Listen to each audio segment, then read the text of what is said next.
Welcome to Houston Sports Talk with your host, Robert Land. Thanks for checking into the best Houston sports podcast. And joining me is senior staff writer for The Ringer, Mirin Fader, who wrote a fantastic feature last year on Alabama quarterback and very likely future Texan quarterback Bryce Young. Great to have you, Mirin, and happy holidays. Yeah, happy holidays to you too. Thanks for having me on. Absolutely. And I can't wait to talk to you about this because the first thing NFL evaluators bring up with Bryce is his size and the concern there. And usually the first NFL name they bring up as a comparison is Kyler Murray, which has all kinds of kismet because tell us who Bryce's quarterback coach in 8th grade got the first Bryce recruiting call from. Cliff Kingsbury, and the history of that story is fascinating. I mean, Bryce, as you said, has always been known as undersized, and that was a big issue as far as being, recruited. And a lot of college coaches just didn't even look at him, didn't even think twice. And Bryce's quarterback coach, Danny Hernandez, got a call from Cliff, and they looked at the film and he really liked him. And so that was kind of the first person to acknowledge that, Bryce had potential and that he could be really good. And it's crazy to think that it would be an uphill battle for Bryce over the next couple of years to rack in offers before they all started coming in. And obviously he would be super highly touted. But yeah, it was a struggle at first because of the size. Yeah, I love the quote that you had because Kingsbury calls up and says, how many offers does this kid have? And, and his quarterback coach, Danny Hernandez, says, none, coach. Hopefully you're the first, right? Right. He's like, listen, it could be you, And yeah, it's so funny how things work out like that. I mean, he was the only one to see the way the game was changing and the way that, Bryce actually these things that other people saw as an impediment actually could be an advantage to him and a positive quality. As you started talking to different people around Bryce, what did you find out that made him so special? What's about him that helps him overcome his size? He's a very smart person. He's a studier. He's an observer. The amount of film that he watches is insane, but it's not just passively watching. It's studying very actively and dissecting, almost scientific-like. He just doesn't have an ego. And I think because he doesn't have this ego, he thinks that there is so much to work on. And I think that allows him to improve and make leaps every single year. I've profiled a lot of elite athletes, and the ones like Bryce who don't feel that they are special because they are a top athlete, those are the ones that usually not only keep getting better, but end up sticking. And Bryce and his dad have this phrase, all of this is conditional. And I think it's that phrase of realizing that fame and attention and all this stuff is conditional. It could all go away. I feel like that mentality is what sets him apart from other people. So for those that don't know his story, he transfers from Cathedral High School to nationally renowned Mater Dei High School from his sophomore to his junior year. What was so significant about him being the starting quarterback at Mater Dei? Because people might not know much about Mater Dei from a national basis, and I'm sure Texans fans might not know this story, but what was significant about him being the starting quarterback at Mater Dei? I mean, Mater Dei is as competitive as it gets, and they were just the tops of the tops, JT Daniels and just a long line of people that, came before him. But it's also a school that's 71% white. And so for him, he really stood out as a Black quarterback, and I believe he was the first at that school. And his dad, Craig, said it best. There's kind of an unspoken pressure in that regard, but it's no different than any other Black male in society. So it's not like it was anything different than he would experience if he wasn't a football player. But there's a lot of pressure when you're the quarterback of that program to succeed. It is like a college program. And, for somebody that wasn't highly touted as he was coming in, there was a lot of questions like, this is the guy that's going to be our starter. Look at his size, all the questions you hear. And he just sort of was like, nope, I believe in myself. I know I can do this. And it's that self-confidence and poise, I think, is the best word to describe Bryce that just kept him going. So he commits to USC originally out of high school, out of modern day. And so we have this sliding door moment since Caleb is now holding the Heisman, but remind people which coach worked hard on him to go to Alabama after he at first committed to USC. It's been about a year and a half since I wrote this story, so I'm a little blanking in the moment right now. Oh, well, the guy was at Houston. People will be interested in this. Steve Sarkisian, the current coach of the Longhorns. Yes. So the connection, yes. And very steadfast on him and just really believed in the potential. I don't know. I think Bryce had his obviously options anywhere he could go, but it was a key relationship and he felt like, this could be the right choice. And, ultimately, obviously he ended up at Alabama, but I think Bryce's recruitment is like a book on its own. I mean, there's so much that he and his parents went through as a top prospect and sort of all the pressures that you face. And keep in mind, this was before the NIL era. So yeah, Bryce is really interesting. And I think he's come of age at this fascinating time where recruitment and everything is just completely different than what it was before. Yeah, that's funny you mentioned that because I want to ask you about the NIL. And just a quick reminder, by the way, to anybody out there watching and listening, support the show by subscribing and commenting on YouTube. And Bryce is one of the first college players to earn 7 figures with NIL deals. How has he handled that? Remarkably well. I think that was the thing that stood out to me the most is that, instead of bragging about what he has or even wanting to discuss it at all, he was just like, this isn't something that I think about. I'm blessed. I'm grateful, but I'm going to spend a lot of the money on my teammates. He takes his teammates out to dinner through his various sponsorships, which I think is really cool. And he sort of sees it not just in terms of financial compensation, but as platform to tell his story. So podcasting for him isn't just like, oh, I'm going to join the trend. Everyone has a podcast. It's like, this is a direct way for me to tell my story without any intermediaries. So I think he's very business savvy. I think he has really smart people around him, his family for sure. His dad is always, facilitating and making sure that Bryce can focus on football while Craig handles the financial stuff.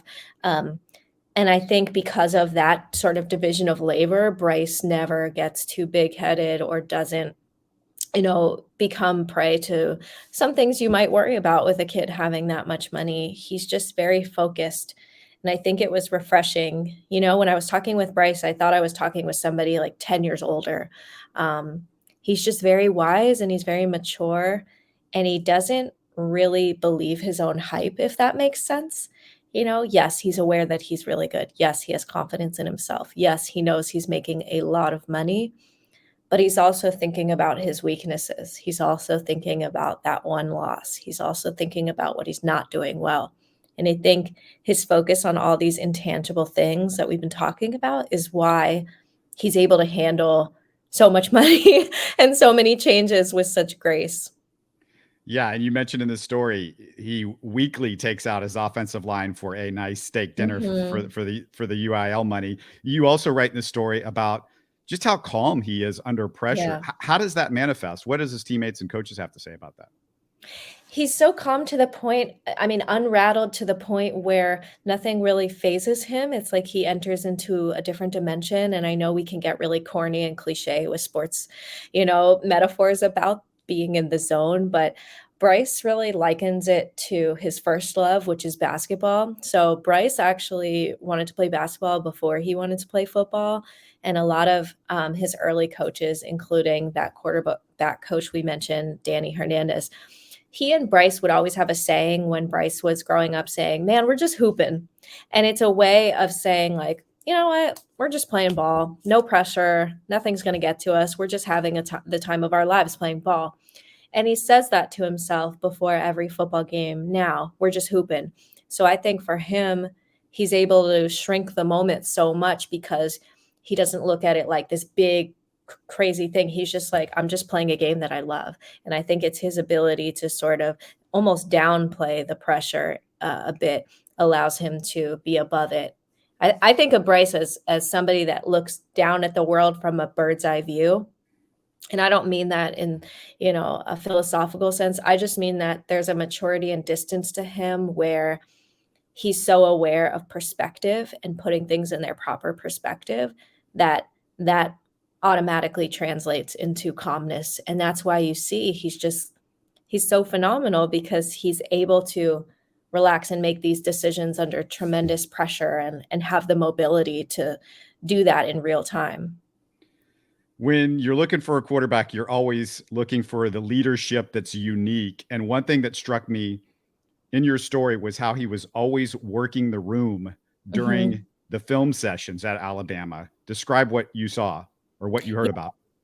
Yeah, I mean, he's very vocal, and I think sometimes it's hard for young players to be vocal. You always hear, "Oh, so and so leads by example," but Bryce does both. He leads by example, and he uses his voice, and he'll go around and say, "Oh, could have done this, you could have done that. Go here, go there." And I think it's his attention to detail and the confidence that he has to literally stand up and go up to different people and sort of be very animated during these sessions. Number 1 says a lot about the passion that he has, but number 2, like I said, the maturity to be able to communicate that well. Sometimes it can come off wrong, when you try to communicate something to a teammate or you point out a weakness, but they know that he's the first one in the gym, and they know that he studies his own weaknesses more than anyone else, and so they respect him so much, and I think that's why when he says something, everyone is listening. He commands the respect of everyone in the room. And you said he just would walk along campus and Yeah. actually still like try to help people out as he was just walking random people or something like that. You know what? That was my favorite anecdote about reporting this story. Like, he saw a young man that looked like he was having a bad day in high school, and he just went up to him and was like, "Hey, keep your head up. It's gonna be a good day." I mean, can you imagine? Like, I don't know what would ever prompt me to talk with a stranger unless they were in serious, dire need of help.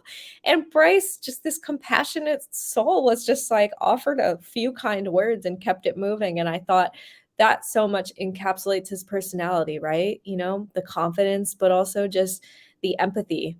And that's what makes him such a good leader. And I think everyone I've talked to who's played with him, like, they really like him as a person. They're friends with him. And I think it's because of those nurturing, caring qualities that make him just a really good locker room guy.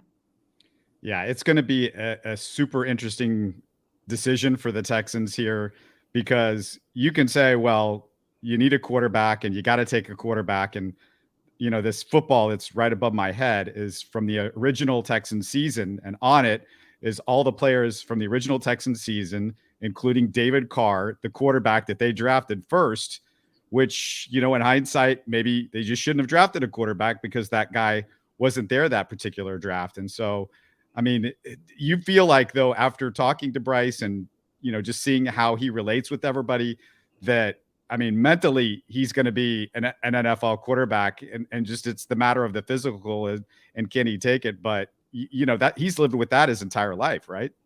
Yeah, look, I mean, of course, if this happens, it will be really challenging for sure. But his entire life has kind of been like that. And I think last year when this story came out, a lot of people were surprised to hear that he had gone through adversity or that he was at all doubted. In fact, a lot of people mocked it. They were like, "No way, people said he wasn't good enough. He's always been this. He's always been ranked." And the truth is he just hasn't. And he was never really everyone's consensus top pick from the moment he started. He's always had to prove to people that he belonged, and he's never lost sight of that. So, personally, just from talking with his family, everyone that knows him, I know that no matter how challenging the situation, you're gonna get somebody that's not gonna give up, and they're not going to feel entitled, and they're not gonna feel like they deserve better and instant success. I think he gets his true joy from the work. And so you're being put into a situation where there's a lot of work that needs to be done. But I actually think that's when he's at his happiest, when he's digging in and doing the dirty work. And I just think he has the right attitude. I love feature writing because you can get into those intangibles that make an athlete who they are individually. And Bryce is as dogged and passionate and enthusiastic as an athlete that I've ever spoken to. Do you ever hear from scouts that read your work and say, you helped me decide on a particular guy to draft or not draft? I hear from them during the process of scouting rather than after, which has been fascinating to me because they want to know about these things. They want to know about the work habits. They want to know about hypotheticals. One scout, this was a basketball player, was just like, if he sits his first year, is he going to pout? Like, they're asking me hypothetical questions based on all the time I've spent with them. And I actually think it's an honor because you look at all sports and people that are drafted and the people that pan out and the people that don't. Our biggest superstars were people that were under scouted and they didn't pass the quote eye test, but they had all the other things. They had the work ethic, passion, humility, family oriented. And I think when scouts ask those questions, that tells me that a franchise is invested in more than the physical capabilities, which can be gone at any second. And those are the franchises that actually wind up getting with a player that sticks. So, yeah, it's really cool when they ask me. And that's why I think like I wish that we had more reporting on both of the athleticism and the mental stuff because they go hand in hand. You don't have to convince Houston sports fans because they've been watching Jose Altuve for the last decade. Right. There's a major similarity between Bryce and a current Houston athlete that you featured on The Ringer back in February, Jabari Smith. And you wrote about Jabari that he was also very humble. There was a lot about your piece that made me fall in love with him long before he became a Rocket. And you wrote that when he was a top 5 recruit, he'd actually thank the big name college coaches for coming to his workouts. Yeah. And it was so genuine. It wasn't an act. It wasn't this thing to get attention because he wasn't really getting the attention.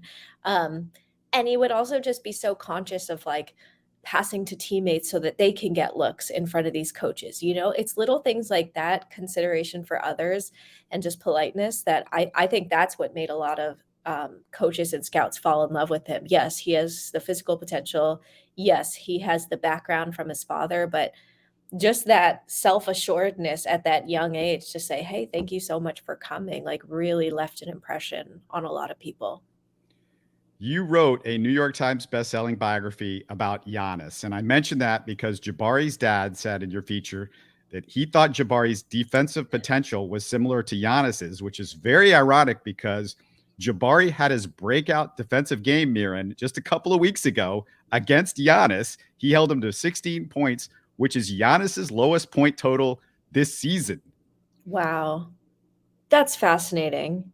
Isn't that when he told me that at first I paused, when somebody compares themselves to any kind of potential with Giannis, I'm like, I don't know, that's very, very, very unique. But if you look at where Giannis was, and we've seen conversations like this when people are talking about Evan Mobley, there was a really nice feature that came out on ESPN recently about like the Giannis model and having Evan study him in the way that Giannis's body has changed. You look at Jabari and like, yeah, his body's going to change, but how quick he is and the anticipatory skills he has on defense, I think he has so much potential on defense, and you saw it in that game that you mentioned. And the other thing is that he wants to be a good defender. I think sometimes it comes down to that. It's willingness to compete and pride on the defensive end, and I do think that Jabari has those internal qualities inside. You're the perfect person to ask this question. Do you see similarities between Giannis and Jabari and their work ethic? I definitely see the similarities in the work ethic, just in this sense of like you have to kick them out of the gym. The pure love to be there, childlike enjoyment. You tell Jabari something that he needs to work on, he's going to be in there for like 2 days straight trying to figure it out. And that is so very Giannis. The other thing is this idea that you're never a finished product. You will always work and never quite arrive. I think they both have that. And I think they both are big dreamers. Giannis wanted to be great. He didn't want to just be good. He didn't want to just make the league. He wanted to be great. And I think Jabari wants to be great as well. but they're both so soft-spoken, they'll never say things like that out loud. But internally, there is this fire, I hate to be cliche, this fire burning that so wants to be better. And I think they have the perfect mix of humility and ambition. Jabari's work ethic and perfectionist quality was really epitomized in one of the stories that you told. And I don't know if you remember this, but he would go back and listen to interviews he was doing in junior high and Oh, high school. Do you remember that story? yes. Oh my gosh. Okay. That I forgot about that one. That was one of my favorite anecdotes from talking with him. So I use the word perfectionist a lot because a lot of these guys really do want to be great, but how much is that just desire to be great at your sport and also a need to be perfect? Jabari is the need to be perfect. And when I saw that it was so much beyond the basketball court, that's when I realized that's just who he is internally as a person. And he would listen to his interviews that he did in high school with local reporters because he wanted to be perfect at them. He wanted to improve. He didn't want to have any interview where he stumbled his words or acted like he wasn't confident. And he would just go back in his room and replay them. And to me, I thought that was so thoughtful. And I thought it was so endearing because he really cares.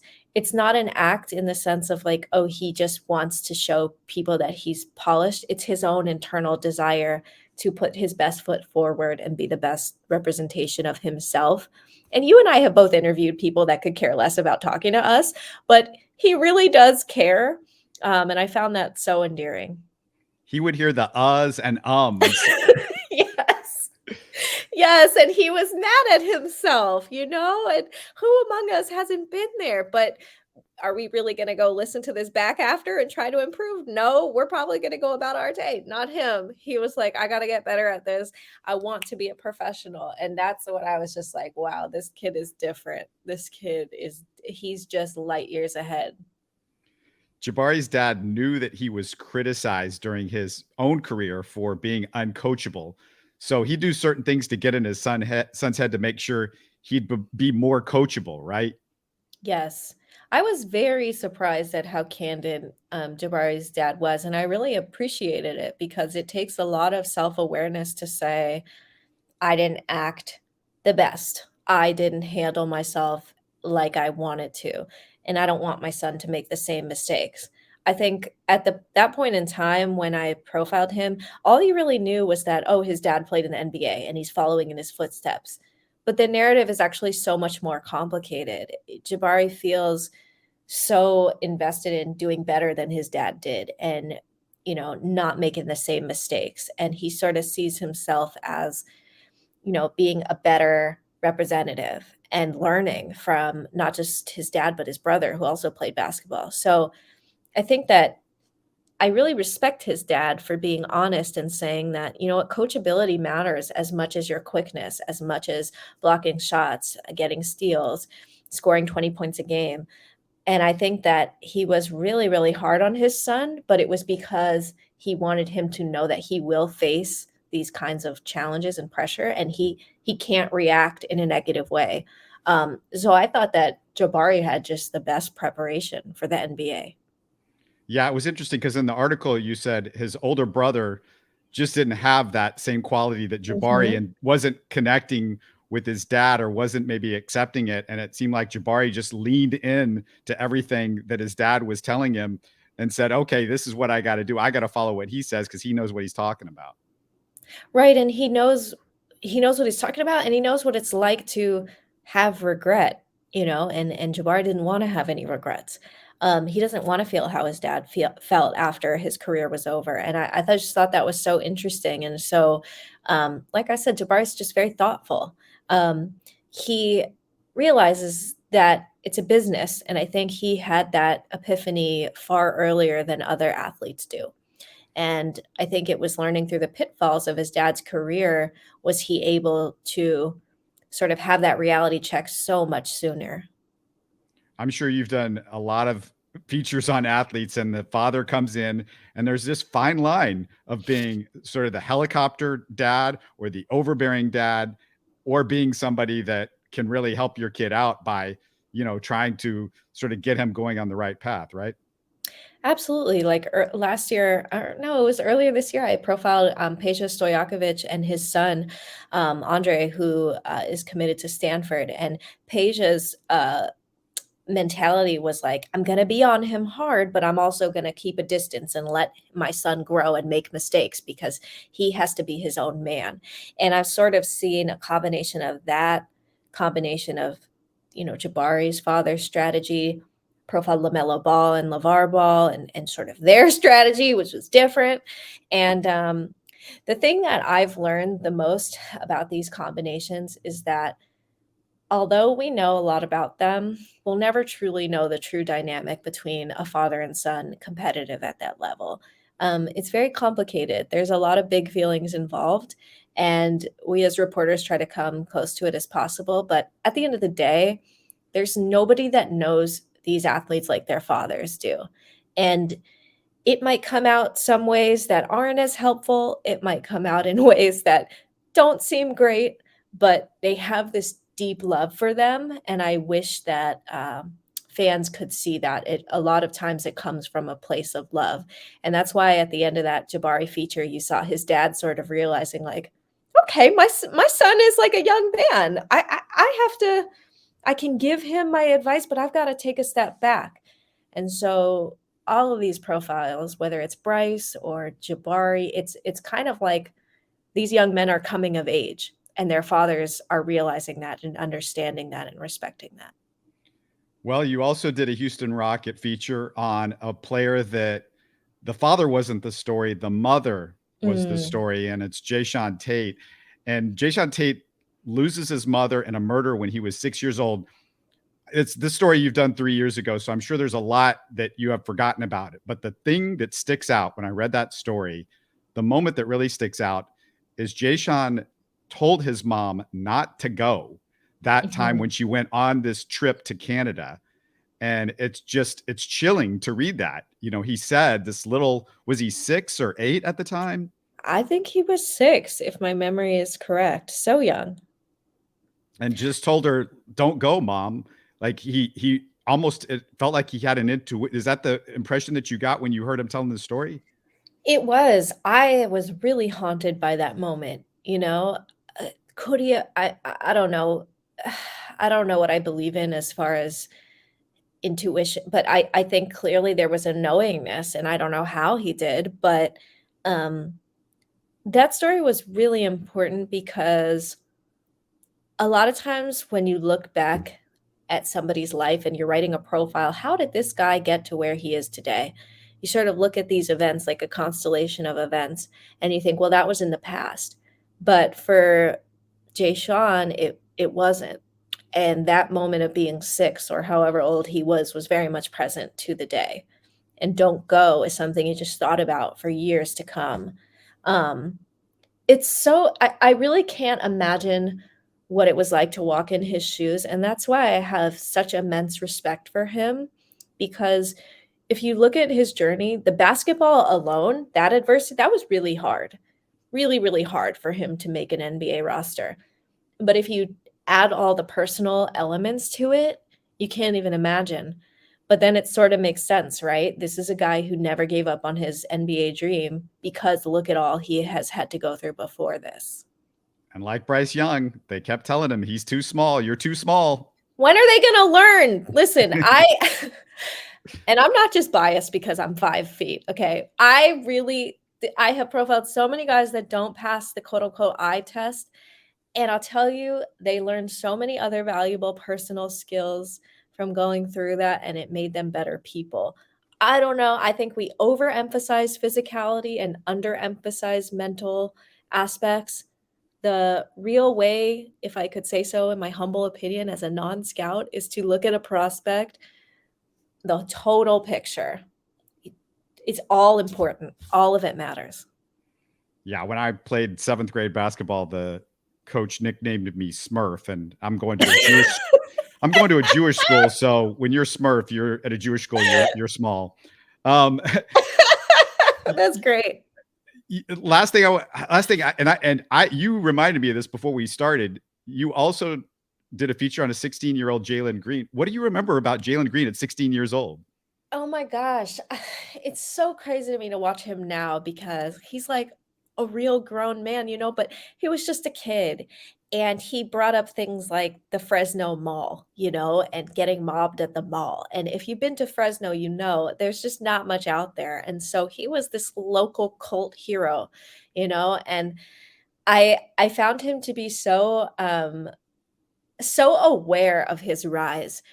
And when I say that, I mean, he was just beginning to get so much attention, and he saw how BS it all was. He saw that people only wanted to be his friend because he had X many Instagram followers. He could immediately tell when somebody wanted money from him. He could immediately tell who was spreading rumors about where he was going to go to college. He was so self-aware, and again, that sort of mature beyond his years. What I actually enjoyed most was hanging out with him and his little sister. She was the cutest thing, and if you watched him rebound for her on the court, he was so locked in, he almost forgot we were doing an interview, and he was just trying to get her to hoist the ball up and throw it at the basket, and, she must have been, like, 5 or 6 or something then, and she was his biggest inspiration, and I just loved seeing him in his natural environment with his sister. You saw a different element. It wasn't Jalen Green, the next superstar incoming. I think his coach compared him to Kobe. 2 other main supers, I forgot what the quote was in the piece, but he compared him to, like, the holy trinity of, like, greatness. And Jalen was like, this is crazy. I love my mom, I love my dad, and I love my little sis, and I love hooping. And I thought, wow. The other thing I remember is how insistent he was on wearing short shorts. He thought of himself as a trendsetter. He thought of himself as both new school and deeply old school. And the short shorts were where it was a nod to the old school days. So yeah, there was just a certain swag to him. Like, yeah, I set the trends. Yeah, I'm different. I'm a unicorn. But at the same time, he was like, you know what? All of this is very fleeting. I love this game. I love my family, and I'm not going to get caught up in what people want out of me. Yeah, he's still doing the fashion thing. He was in Paris in the off Yeah. season. No, it's just unbelievable. But the one thing I will say about him, he is very worldly. I mean, I interviewed him for my Giannis book as well because I know he's part Filipino. And when I had interviewed him for this feature, he told me about what it meant to go to the Philippines and to have people chanting like MVP or something for him. His mom's Filipino. And so later, when I interviewed him for the book, I asked him, did Giannis inspire you? I want to learn more about your Philippine roots. And he was like, absolutely. Giannis is the one who made me sort of want to think about that more. So personally, with Jalen, I wonder if he will tell us more about that side of his life and what that means to him, because I do know that that's important to him. Yeah, and it just I look at him sometimes and the way he puts himself together, and you said he's kind of a little old school. And for me, it's not old school, but for him, it's old school. Right. His look reminds me a lot of, he makes me think of Michael Jackson when I watch him. Yes. And just an old soul. And he's funny. He's just a nice guy. Like when I told him I was doing the book, he was like, "Oh, big time, congrats." Like he's just a nice guy, I'm somebody that met him in passing, right? Spent a couple days back in the day before he became whatever he has become. And he's the same nice guy. It's really refreshing to see somebody manage expectations that are so high and also like retain that humility too. It's pretty cool. Does the nice guy, though, do you think that is going to hurt him maybe as a leader in the NBA? Because it feels like with the fans, when we watch him, we're a little worried because is he type A enough to be that superstar and say, give me the ball and get out of the, I can't have you guys wasting possessions or whatever. And because a lot of people associate the type A as not being maybe a nice guy and not having the confidence that you need to take over NBA games. I mean, I think on the court is a different personality, and he absolutely can and will morph into that, you know? It's kind of like in the same way with Giannis. I hate to, I'm not making a comparison between Giannis and Jalen, but when I was writing the Giannis book, The Last Dance came out, and I was so struck, obviously, by how cutthroat Jordan was. And I knew that, but it was interesting to kind of think about this theme. Like, how does one become the best leader? How does one get the best out of teammates? Is it by screaming and yelling at them and being cutthroat like that? And I realized, Giannis isn't like that. You could call him type A in terms of perfectionism and wanting to be great, but you don't have to like be mean and scream and do all this stuff to get people's attention. And I wonder if Jalen is in that same vein of like, he absolutely has that killer in him, that killer instinct, and I will take over the game and I'm going to make you better. But I don't necessarily think you need to be the way Jordan was to be great. So in that regard of like leadership, that's the only part of that I'm saying. So I don't know. We forget how young these guys are. That's something else. Think about where you were at their age and how long it took to mature. I just think we need a little bit more patience and grace to see what these guys will turn into leadership-wise. It's not easy commanding the locker room at that age, especially when things are difficult, Yeah. I mean, you hope that as a Rockets fan that, he can stay the nice guy, but also be, like you said, the killer on the court. Let me ask you, because you've done all these Houston guys as story. Is there anything that we should know about that you're working on as far as Houston features? Are you talking to Altuve right now and working on a feature on him, or Jeremy Pena? Can we interest you in a Jeremy Pena World Series MVP? I will say, as you know, I will be in Houston and I will be there for quite some time. And I am very excited to share a Houston related thing. I can't say what it is now, but early in 2023, I look forward to coming back and talking with you about it. Have you done anything recently that's really grabbed you? Any of the features recently? You know what? I did a feature on Scoot Henderson recently. I am sort of interested in all these alternative routes, and it was really cool to see what the G League one was about. So I think I'll have a couple more features about sort of alternate routes. But that means Scoot's going to be here. He's going to wind up here. Somebody told me that. My friend in Houston, he's like, listen. But I would say, I was just thinking about the year's features. I know DeMar DeRozan's in the news right now, but I did a feature on him in February, and it's really stuck with me because the thing that I took away from that piece is that, and this is his insight, mental health is not something that you overcome or get over or, conquer. It's a lifelong struggle and battle. And I just think he offered so many really awesome insights in that piece that I still look at. So if anyone wants to go back and read that, it was from The Ringer in February. He's a really interesting person. And I can't recommend enough. I love the Jabari feature, the Bryce feature. I mean, it's all really good stuff. And I thank you so much for taking some time in the holidays to talk to us, and just really appreciate it. Go look for her work on The Ringer. I don't think I need to tell anybody about The Ringer. I think everybody knows about that. Oh man. Well, thank you so much for having me. This was so fun. And like I said, I'll be back in Houston. We're going to meet. We're going to do this again. You're listening to Houston Sports Talk. Hey, you can support the show by subscribing on YouTube and commenting on the videos. Listen to Houston Sports Talk on Spotify, Apple, Stitcher, and Google. Don't forget to tell a friend and share our show on social media. Spread the word, everybody. Thanks for listening.